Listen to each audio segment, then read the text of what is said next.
أشرف المرسلين سيدنا محمد وعلى آله وصحبه أجمعين ومن تبعهم بإحسان ودعا بدعوتهم إلى يوم الدين. وبعد, chers frères et sœurs, nous sommes donc réunis ce soir, alhamdulillah, pour une nouvelle session du cercle de tous les débats, avec pour thème le tawhid. Tawhid, qu'est-ce que cela veut dire? Chacun et chacune de nous savent que tawhid, c'est le fondement de l'islam. Cela consiste à accepter, à reconnaître, à adhérer à cette idée qu'il n'y a pas de divinité en dehors d'Allah. La ilaha illallah. Le tawhid occupe une place essentielle, centrale dans la foi. Il y a encore ar-risala, c'est-à-dire de croire que Muhammad sallallahu alayhi wa sallam, c'est le dernier messager d'Allah. La première partie étant donc le tawhid.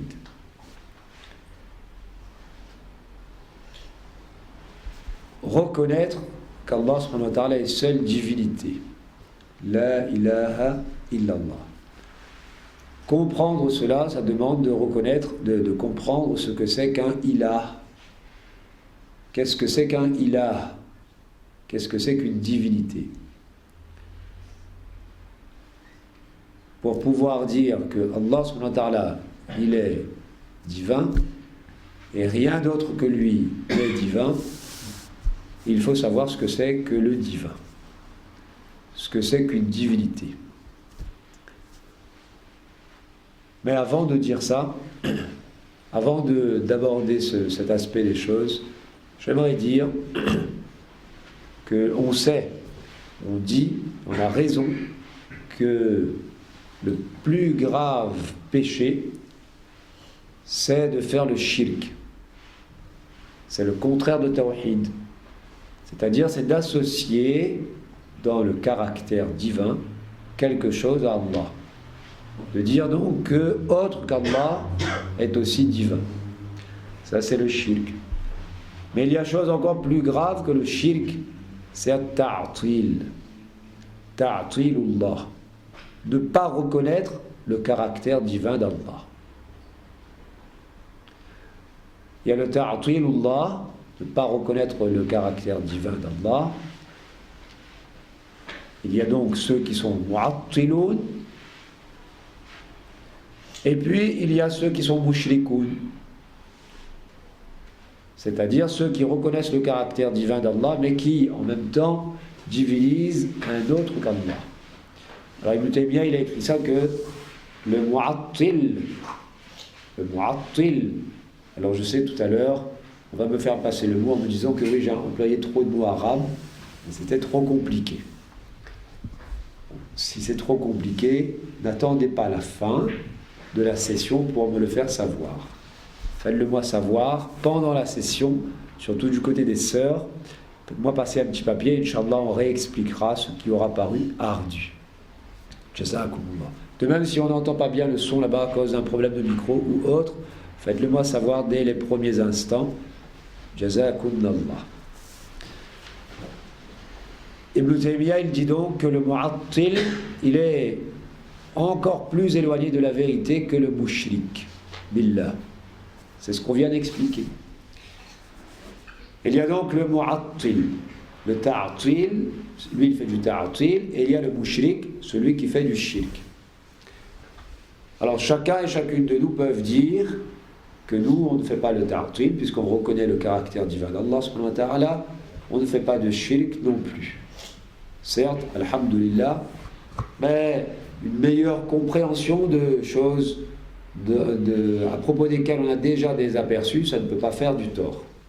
Au contraire. Et puis, tout ce qu'on vient de dire jusqu'à présent, ça concerne le ta'til akbar, le grand ta'til, le fait de ne pas reconnaître du tout le caractère divin d'Allah subhanahu wa ta'ala.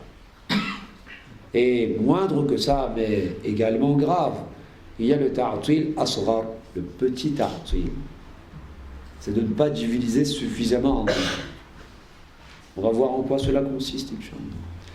De même, il y a le shirk akbar, le grand shirk, associé dans le caractère divin quelque chose d'autre à Allah. Et puis il y a le shirk asghar, faire un petit shirk, qui lui n'est pas du kufr akbar, mais c'est également grave. On va voir à quoi cela consiste. Alors un ilah, qu'est-ce que c'est qu'un ilah? Qu'est-ce que c'est qu'une divinité? Il y a un autre mot qui découle de la même racine et que vous avez peut-être entendu, c'est al-uluhiyya, le caractère divin.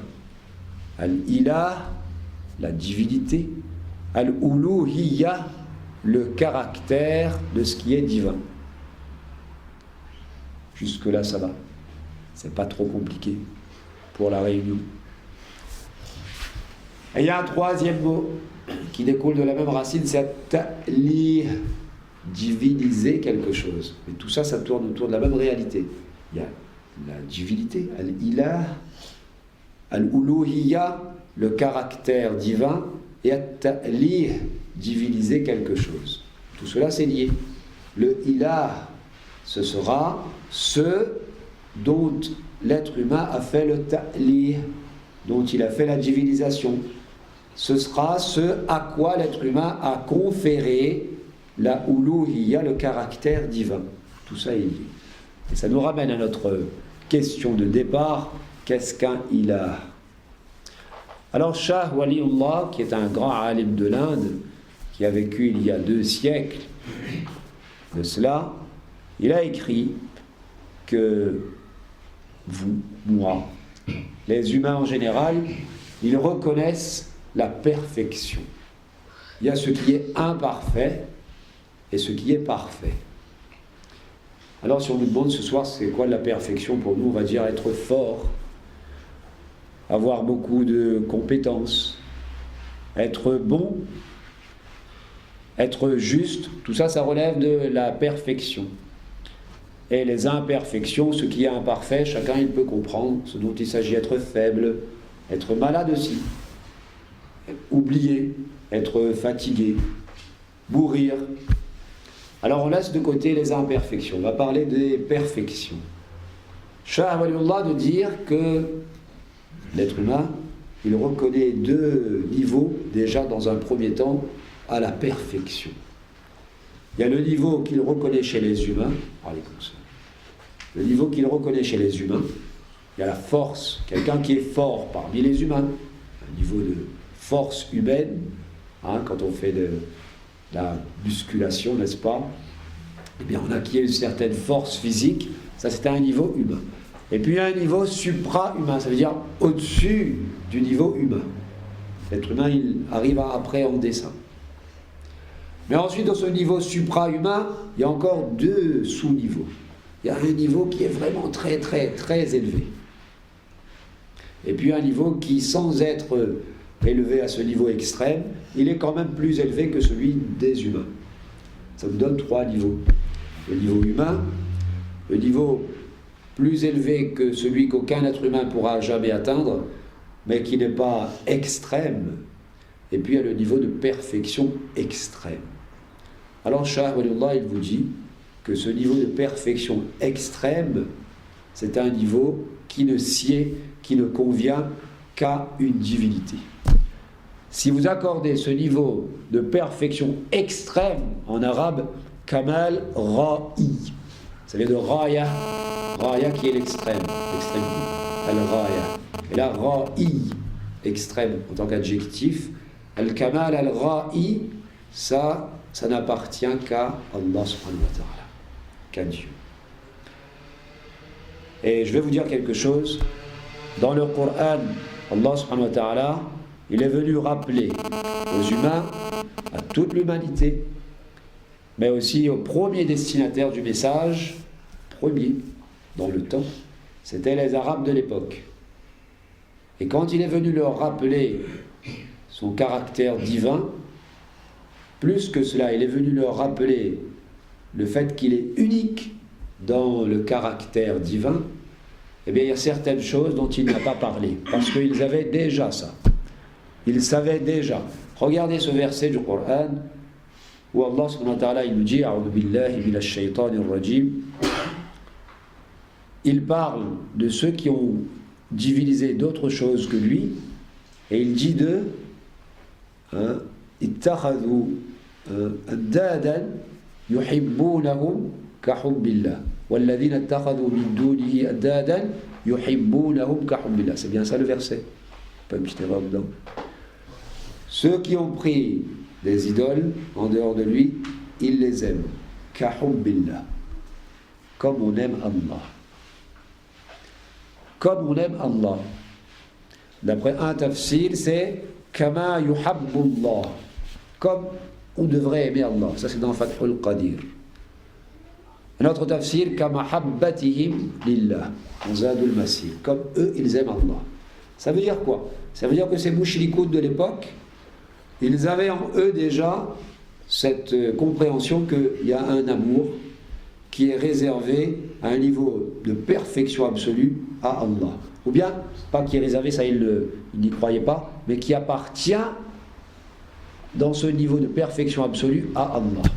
Mais qu'est-ce qu'ils faisaient ces mouchrikoun? Ce niveau de perfection absolue dans l'amour, donc ça révèle que tu lui accordes, tu lui confères une perfection absolue, ça il l'accordait à autre qu'Allah aussi.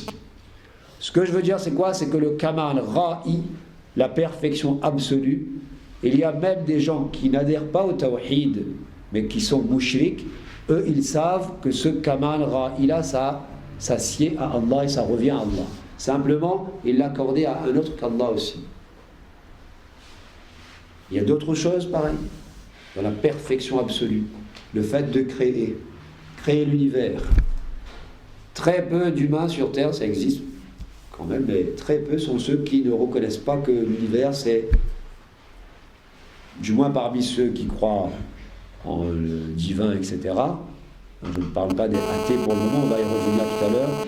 Ceux qui sont croyants en quelque chose de divin, il y a très peu parmi eux qui ne croient pas que c'est Dieu seul qui a créé tout l'univers. Ensuite, dans d'autres choses secondaires, ils vont lui accorder des associés, lui conférer des associés. Mais là-dedans, dans la création, ils sont muwahhid, ils sont dans le tawhid. Après, bien sûr, il y a ceux qui sont dans le ta'til, qui sont athées, qui ne reconnaissent pas qu'il y a un Dieu qui existe et qui a créé l'univers. Ils disent non, ça s'est créé tout seul par le hasard, etc., etc. Ce que je veux dire pour le moment, c'est que le Kamal Ra'i, la perfection absolue, ça, il y a beaucoup d'êtres humains qui savent ce que c'est et qui savent que cela revient à Dieu. Il y en a qui ne le savent pas. Alors on parle de perfection absolue qui revient à Allah subhanahu wa ta'ala. Qu'est-ce que c'est? Eh bien la force. Est-ce qu'on peut dire qu'Allah il est fort? Oui, puisqu'il a utilisé ce qualificatif à son sujet dans sa parole, lorsqu'il a dit Al-Qawi. Il est Al-Qawi, le fort. Dhul Quwwa, détenteur de la force. On peut passer en revue plein de choses comme ça. Vous allez voir ça très clairement dans la dernière révélation dans le Coran. Il y a la miséricorde. Il n'est pas seulement miséricordieux, il est très miséricordieux, tout miséricordieux, Ar-Rahman. C'est la perfection dans la miséricorde. Il est même Arhamur Rahimin, le plus miséricordieux des miséricordieux. Et tout ce que on peut imaginer de perfection absolue, une perfection avec laquelle il n'y a pas la trace d'une imperfection, ça revient à Allah subhanahu wa ta'ala. Maintenant, dans le détail, la raison humaine n'est pas capable de savoir, de distinguer pour certaines choses, est-ce que ces choses-là sont perfection ou seraient imperfection. C'est pour ça que pour les attributs, pour les qualificatifs que l'on va conférer à Allah subhanahu wa ta'ala, il faut toujours se référer au Coran et à la Sunna, bien sûr. Mais je veux parler du principe. Ça, ce sont les qualificatifs d'Allah. Donc, Allah, il est sujet. Allah, il est sujet. Allah est ainsi et ainsi. Et puis, il y a ce que l'homme, il fait par rapport à Allah. Eh bien, il y a certaines actions comme ça, si il les fait vis-à-vis d'Allah, c'est qu'il confère la perfection absolue à Allah. Mais s'il fait ses actions vis-à-vis d'un autre qu'Allah, c'est qu'il confère une perfection absolue qui n'est sciée qu'à Allah à un autre qu'Allah. Tout à l'heure, on avait parlé des attributs. Et là, c'est une action. C'est une action. Rendre le culte. Rendre le culte. Si l'être humain, il rend le culte à quelque chose d'autre qu'Allah, eh bien, cela signifie qu'il lui confère la perfection absolue. Il pourra dire sur tous les tons qu'il le veut ensuite que non, je considère que les attributs de perfection absolue sont propres à Allah seulement et personne d'autre, mais comme il a fait le culte vis-à-vis d'un autre qu'Allah, eh bien il a divinisé, il a fait ta'lih de cet autre qu'Allah, il l'a pris comme ilah. Il est donc tombé dans le shirk. Un exemple. Il sacrifie, un être humain sacrifie, il dit la ilaha illallah, et puis il sacrifie un animal au nom d'un autre qu'Allah. Attention, par expérience, je sais qu'ensuite il y a des gens, ils ne comprennent pas bien ce que j'ai voulu dire, ils me disent, pourtant on ne dit pas lors de Eid al-Adha que c'est bien de faire un sacrifice et envoyer les récompenses pour un parent défunt. Tu ne viens de pas dire là que c'est interdit? Non, on ne parle pas de ça, ce sont deux choses totalement différentes.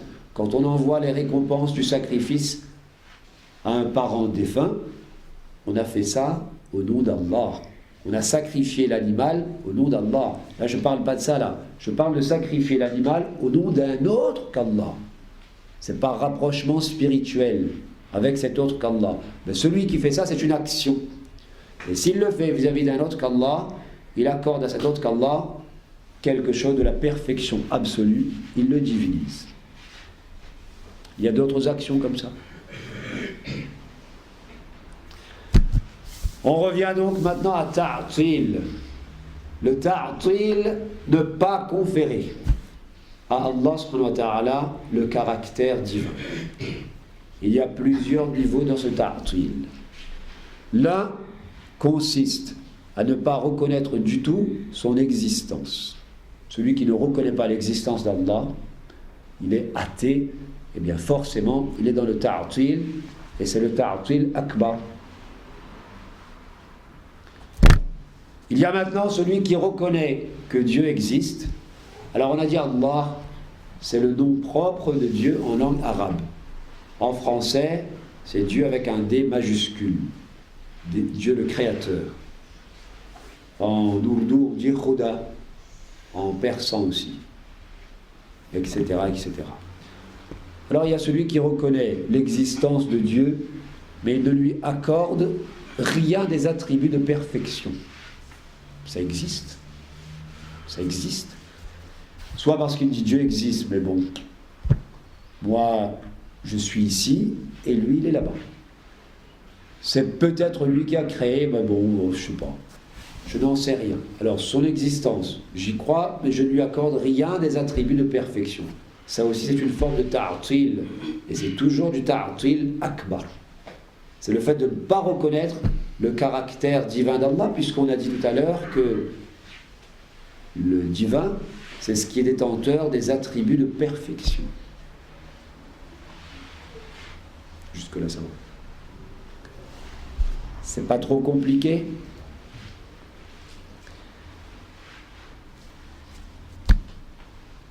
Au niveau des actions maintenant, il y a celui qui reconnaît l'existence de Dieu. Il reconnaît qu'il est détenteur des attributs de perfection, mais il ne l'aime pas, il le déteste. Ça existe des gens comme ça. Par révolte. Révolte contre quelque chose qui leur est arrivé. Ou bien révolte contre quelque chose qui est arrivé aux humains et ils n'ont pas pu comprendre la sagesse de ce décret divin, ils se sont révoltés contre Dieu. Alors ils refusent de l'aimer, au minimum. Yuhibbunahum kahubbillah. On avait vu un des deux tafsirs. Un des tafsirs, c'est Kama yuhabbullah. Eh bien, ce hub qui est réservé au divin, il ne l'accorde pas du tout à Allah subhanahu wa ta'ala, à Dieu. C'est aussi du ta'atil akbar. C'est toujours du ta'atil akbar. Le grand ta'atil, le fait de délaisser complètement le caractère divin. Parce que ça, c'est vraiment le minimum. Ou bien, ils n'ont aucun respect pour lui. Ou bien, pas de crainte. Pas de crainte révérentielle vis-à-vis de Dieu. Non, je l'aime, mais aucune impression, pas la magnificence pour Dieu, c'est pas ça. Non. Là aussi, c'est du ta'atil akbar. On a donc vu 3 niveaux. Le fait de ne pas reconnaître l'existence de Dieu.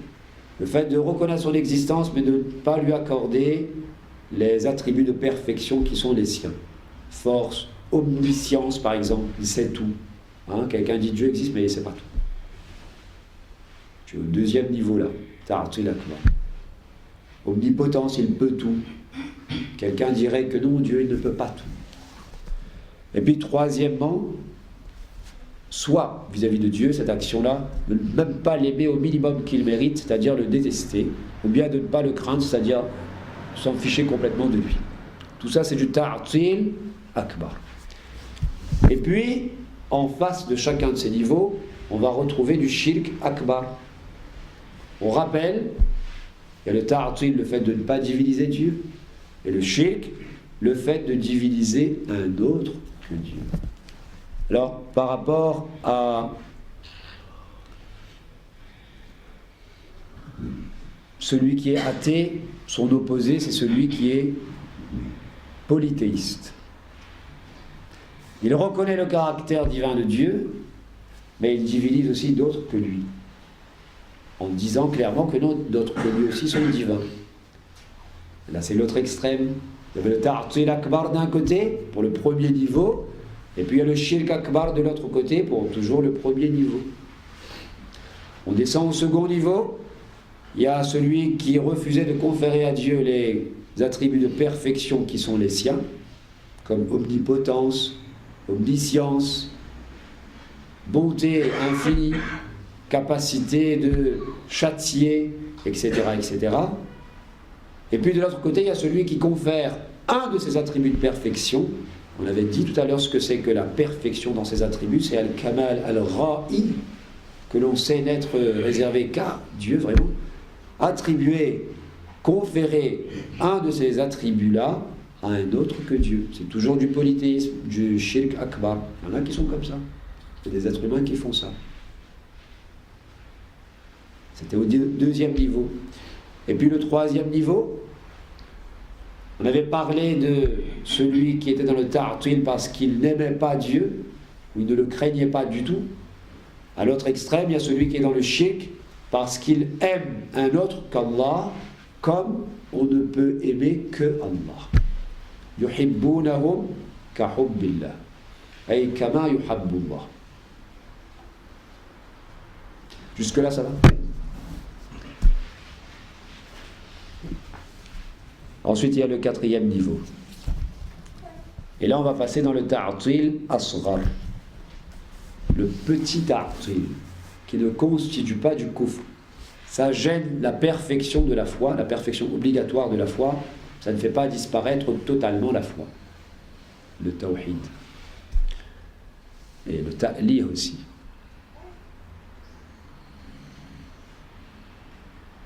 On avait vu la fois précédente que le terme ibada, il a plusieurs sens. Je ne sais pas si l'on se souvient.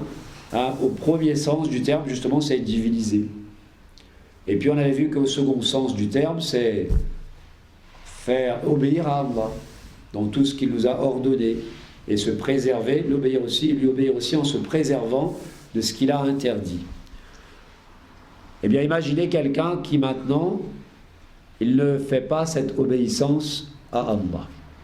Il reconnaît qu'Allah subhanahu wa ta'ala, il est détenteur des attributs de perfection. Il l'aime, et puis il le craint plus que toute chose. Et il ne craint rien, et il n'aime rien comme on aime Allah et comme on le craint. Mais ensuite, au niveau pratique, au niveau concret dans sa vie, eh bien, tout en reconnaissant que ce qu'il fait est mal, il s'adonne à des choses qu'Allah a strictement interdites. Et bien là, plutôt il délaisse ce qu'Allah a rendu obligatoire sur lui. Allah lui a conféré certains devoirs, eh bien ça il les délaisse dans la vie de tous les jours. Il a des devoirs, Allah lui a dit de faire telle chose, faire telle autre, ça il délaisse. Et bien là quelque part, il n'a pas délaissé le caractère divin d'Allah au niveau minimal, mais il a délaissé un lien obligatoire avec Allah qui était le lien d'obéissance. C'est une forme de ta'atil aussi, c'est du ta'atil asghar cette fois. Pourquoi ? Parce que quelque part il a mis Allah de côté. C'est aussi une forme de ta'atil asghar. Et à l'opposé, il y a celui qui fait du shirk asghar. Comment cela ? En désobéissant à Allah, en commettant ce qu'Allah subhanahu wa ta'ala a interdit. Pourquoi ? Parce que ainsi il donne préférence à ses passions, al-hawa, sur son lien avec Allah, sur l'obéissance avec Allah. C'est du shirk asghar. Allah par exemple il a interdit de boire de l'alcool, et lui il s'y adonne. Alors il reconnaît que ce qu'il fait est interdit, parce que s'il ne le reconnaissait pas, s'il disait non, moi je dis que c'est autorisé, là c'est une forme de révolte contre le décret de Dieu, et là ça passerait dans le shirk akbar. Mais ici lui il reconnaît intérieurement, mais il le fait quand même. Alors en pratique, amalan, dans le concret, il a donné préférence à sa passion sur ce qu'Allah subhanahu wa ta'ala il a dit. Il aurait dû se réserver, il aurait dû rester dans le cadre de ce qu'Allah subhanahu wa ta'ala a rendu licite. Là, il n'y aurait pas eu de problème. Et puis le cinquième niveau, c'est un niveau un petit peu particulier, et c'est lié à ce qu'on avait vu la fois dernière, que le terme ibada, il a un sens très particulier, qui est celui des actions purement cultuelles. Il y a l'obéissance, de façon générale, à Allah subhanahu wa ta'ala, c'est la ibada. On avait dit aussi que ce terme, il a un sens très particulier, qui est de pratiquer les actions qui ont été instituées pour que l'on se rapproche spirituellement d'Allah, comme la prière. Alors, il y a d'autres devoirs aussi, par exemple agir en bien avec ses parents, agir en bien avec celui qui est pauvre, lui faire le ihsan, l'aider, etc., etc. Tout cela c'est obligatoire. Mais là je parle des actions purement cultuelles, qui sont salat, prière rituelle, dhikrullah, évoquer Allah, jeûner pour Allah, aller en pèlerinage, etc., etc. Ça c'est entre soi et Allah subhanahu wa ta'ala. Le reste aussi, ça consiste en de l'obéissance à Allah, mais c'est de façon générale. On avait dit la fois dernière, je ne sais pas si on avait bien pu l'expliquer, et bien là, par rapport à ça aussi, on a du ta'atil. Imaginez quelqu'un il fait bien tout ce qu'Allah subhanahu wa ta'ala veut, mais seulement au niveau des prières, il y a un gros manquement. Mais là, c'est une forme de ta'atil asghar aussi. C'est-à-dire qu'il fait tout le reste, mais il a mis le lien spirituel, le lien du cœur avec Allah subhanahu wa ta'ala à un plan très secondaire, alors qu'il aurait dû le mettre en premier. C'est du ta'atil asghar aussi. Et le shirk asghar qui correspond en quelque sorte, qui est le contraire de cela, d'après vous, ce serait quoi ? Ce serait celui qui fait la prière vis-à-vis d'Allah subhanahu wa ta'ala, il ne se prosterne que devant Dieu, mais seulement intérieurement, il a l'intention de se faire remarquer par les hommes. C'est du shirk asghar. C'est ainsi que le prophète sallallahu alayhi wa sallam, il a défini le riya, l'ostentation. Alors il fait tout ça, mais l'intention, elle n'est pas ça. Alors c'est une forme de shirk asghar. Alors on a parlé de 5 niveaux. Ta'til et shirk. Celui qui fait le ta'til, il est mu'attil. Il ne fait pas le ta'lih. Le contraire de ta'til, c'est ta'lih. Ta'lih voulant dire divinisation. Et ta'til voulant dire délaisser. Délaisser donc le caractère divin, la divinisation d'Allah subhanahu wa ta'ala. Et puis à l'opposé, il y a le shirk. Celui qui fait le shirk, il ne fait pas le ta'til. Dans certains cas, si, bon, on ne va pas entrer là-dedans, ce sera trop complexe. Hein? Celui qui fait le shirk avec Allah, eh bien, il reconnaît qu'Allah est divin, mais il lui associe autre chose dans cette divinisation. Quand on a compris ça, et qu'on a compris les 5 niveaux que l'on a dégagés, eh bien, Inch'Allah, c'est un petit peu plus clair. Et là, on comprend ce que cela veut dire, la ilaha illallah. Alors, la ilaha illallah. Cette formule, il y a un mot qui est sous-entendu dedans, c'est la ilaha haqqun illallah. Pas de divinité qui soit vraie, sauf Allah. Pas de divinité qui soit vraie, sauf Allah. On ne le prononce pas seulement, on y adhère. On a mieux compris ce que c'est qu'on ne peut pas diviniser quelque chose d'autre qu'Allah. Ça, on a compris au niveau théorique. Maintenant, dans la pratique, il y a certaines actions, et on y avait fait allusion tout à l'heure, qui sont telles que si on les fait vis-à-vis d'un autre qu'Allah, alors on peut prétendre, en toutes les langues que l'on veut, que l'on n'a pas divinisé cette chose, on l'a quand même divinisé. On avait donné l'exemple de sacrifier quelque chose au nom d'un autre qu'Allah. Il y a aussi le fait de faire de la sorcellerie. Celui qui fait de la sorcellerie, il est aussi dans ce cas-là, puisqu'il fait appel à des forces invisibles autres qu'Allah subhanahu wa ta'ala. Il y a encore celui qui se rend sur la tombe de quelqu'un et qui lui demande quelque chose pour qu'il la lui accorde. Par exemple, ça se voit dans certains pays musulmans et c'est fait malheureusement par certains musulmans ignorants. Ils se rendent sur la tombe de gens qui sont pieux, qui sont défunts donc, et puis leur demandent, voilà, j'ai mon enfant qui est malade, toi accorde-lui la guérison. Toi accorde-lui la guérison. Cela veut dire quoi? C'est une action de sa part. Mais s'il lui demande de lui accorder la guérison, eh bien quelque part c'est qu'il lui a conféré ce pouvoir d'accorder la guérison. C'est un pouvoir qui n'appartient qu'à Allah. C'est de la perfection absolue. Il a donc bien divinisé cet autre qu'Allah, donc il l'a associé à Allah, il a fait du shirk akbar. Je ne suis pas entré volontairement, puisqu'on m'avait dit, bon, on ne veut pas trop entendre ça, les relations tawhidullahi fil rububiyya et tawhidullahi fil uluhiyya, tawhidullahi fil asma'i wa sifat, ça aurait compliqué le propos. Je laisse ça pour le Darul Ulum, Inch'Allah. J'ai essayé de simplifier au maximum. Je vais juste dire un point supplémentaire. Il y a justement comme ça considéré que c'est Allah qui fait. C'est Allah qui fait. C'est vrai, puisque cela relève aussi de la perfection absolue. Quand on dit Rabb, c'est cet aspect. C'est cet aspect, c'est une qualité, un attribut d'Allah, Rabb. Et qui exprime cela, que c'est lui le créateur, c'est lui qui gère. Alors il gère chaque événement, pas seulement les grands événements, mais chaque événement qui se passe, c'est lui qui l'a voulu. Et c'est lui qui l'a géré, c'est lui qui l'a fait. Alors c'est Allah subhanahu wa ta'ala qui fait. Ça c'est lorsque l'on dit qu'Allah il est le sujet. Allah, il est le Rabb. Et par rapport à ce que l'homme il fait comme action, ce sera quoi? Ce sera le tawakkul. Il s'en remet à Allah puisque c'est Allah qui fait. Donc il s'en remet à Allah subhanahu wa ta'ala. Il y a plusieurs niveaux. Il y a le minimum du tawakkul, c'est de reconnaître que c'est Allah qui fait.